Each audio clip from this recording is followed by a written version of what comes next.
Japanese guys have got this reputation as being docile, kind of submissive, conservative type of guys, and almost like beta male-ish, and like the soy boy feminist. But I've got to say, from my observations, Japanese men are not the soy boy feminists at all, because when you look around, they're standing on the corners chasing a lot of girls. I don't see too many soy boy feminists doing that. So I met these guys here. Yeah. And they're constantly chasing girls. That's weird. What do you do when you meet the girls?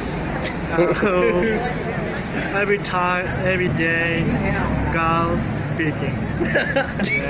Hey girl, hey girl, hey girl. Line 教えて. Line 教えて. That's how you get a girl's line number. So. 2. Japan is not a multicultural society. They don't want immigration in here, and they're strong enough to stand up for what they believe in. So when you think about it, I don't imagine a soy boy feminist standing up for being a conservative in a Western country. So in a way, that, in my mind, says that the Japanese men are far more alpha than a lot of Western men.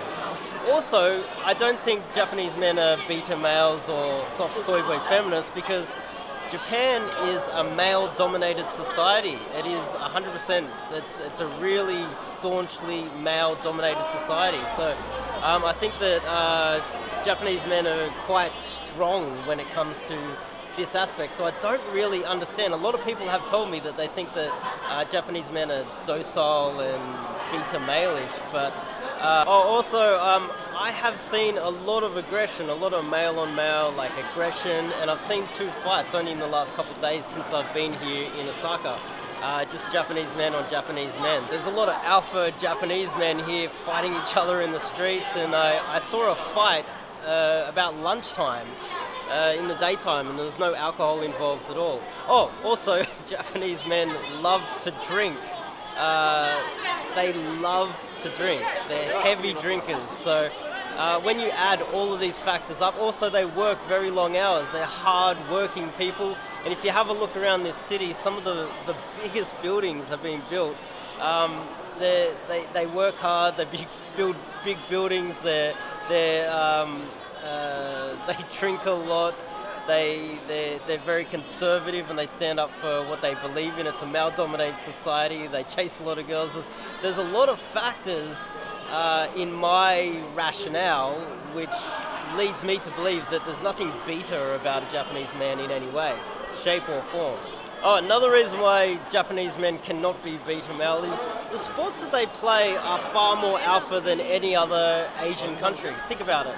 Sumo, they have UFC fighters, they have big wave surfers, they play rugby. They love rugby over here as well. A lot of them play rugby, definitely the best rugby nation in Asia. They have a lot of fighters, they have a lot of... they play a lot of sports which are very alpha compared to the rest of the Asian countries.